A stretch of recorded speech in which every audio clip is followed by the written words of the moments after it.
ভাই ইন্টারনেট বলতে রেকর্ড আছে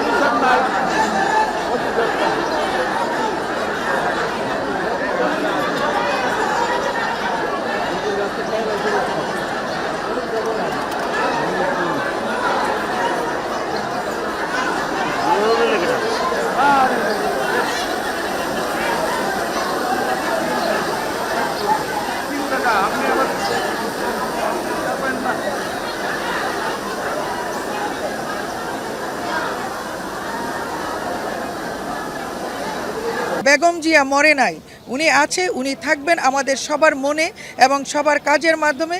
বিশেষ করে জনাব তারেক রহমানের যে সামনের যে ইচ্ছা আকাঙ্ক্ষা এবং অগ্রগতি বা ওনার যে দেশটাকে যে এগিয়ে নিয়ে যাওয়ার জন্য যত রকমের প্রচেষ্টা আছে সব কিছুর মাধ্যমে জনাব তারেক রহমানের মাধ্যমে উনি জীবিত থাকবেন আমাদের এই গণতন্ত্রের মা আপু সেন নেত্রী বেগম খালেদা জিয়া। উনি ছিলেন গণতন্ত্রের মা আপু সেন নেত্রী। ওনার চলে যাওয়া আমাদের পুরো বাঙালি জাতির জন্য আমি মনে করি যে এটা একটা অপূরণীয় ক্ষতি।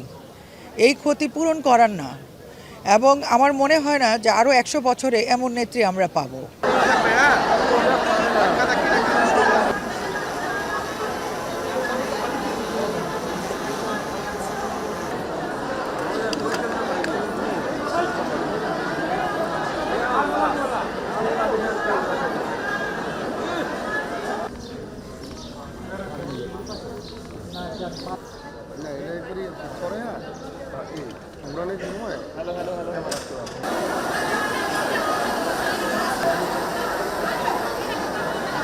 আমাদের বাংলাদেশের একজন আইডল বলবো।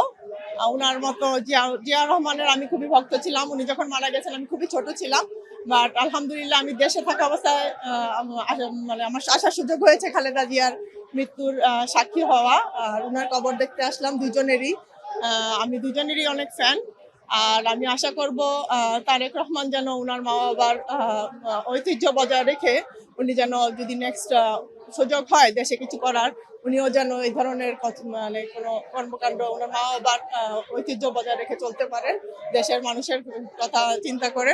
আমি দোয়া করলাম যে উনি যে স্যাক্রিফাইস করে গিয়েছেন আল্লাহ যেন তার দোষ ত্রুটি গুনাহ মাফ করে দেন। মানুষের হাতে তো মানুষের ভালোবাসা, দোয়া যেন আল্লাহ ওনাকে বেহেশত নসিব করেন, আল্লাহ ওনার গুনাহ খাতা মাফ করেন। মানুষ মাত্রই আমরা গুনাহ খাতা করে থাকি, আল্লাহ যেন সব মাফ করে তাকে বেহেশত নসিব করেন। যদি কেউ কাউকে খুব গভীরভাবে ভালোবাসে তাহলে চোখ দিয়ে পানি আসে। আমার ছোট বাচ্চা 9 বছর বয়স, সে এত টেলিভিশনে দেখে যেভাবে কান্না করেছে তাতে আমি বুঝতে পেরেছি যে এত বছরের যে স্ট্রাগল নেত্রী, এই স্ট্রাগলটা সম্পূর্ণ হয়েছে মানুষের ভালোবাসার মাধ্যমে। আপনারা জানেন যে শেষ ভালো যার সব ভালো তার। ওনাকে এমনভাবে এত সুন্দর সম্বর্ধনার মাধ্যমে এবং দেশ বিদেশ সব জায়গা থেকে লোকজন এসেছে ওনার জানাজায় অংশগ্রহণ করতে। কোটি কোটি জনতার স্রোত, এই স্রোতে এত ভালোবাসায় যেইভাবে নেত্রীকে বিদায় জানানো হলো, আমি মনে করি যে এটাও বিশ্বের মধ্যে একটা ইতিহাস। জনাব তারেক রহমানের দ্বারা আমরা মনে করছি বা আমরা আশা করছি, আমরা বিএনপির লোকজন, যে উনার দ্বারা এই গণতন্ত্র পুনরুদ্ধার হবে এবং উনি উনার মা এবং বাবা ওনাদের দুজনের আদর্শে যেহেতু মানুষ হয়েছে, তাহলে আমরা যদি গণতন্ত্রের বিকাশ ঘটাতে চাই তাহলে তারেক জিয়ার হাতকে শক্তিশালী করতে হবে এবং ভোটের মাধ্যমে একটা নির্বাচিত সরকারের মাধ্যমে এই দেশে গণতন্ত্র ফিরে আসবে। এবং দেশের অবস্থা এখন আপনারা দেখছেন, তো দেশ ভালো চলবে একটা নির্বাচিত সরকারের মাধ্যমে।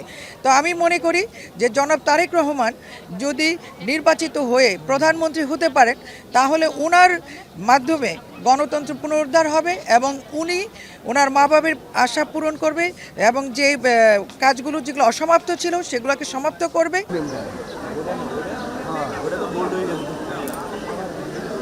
প্রোডাক্ট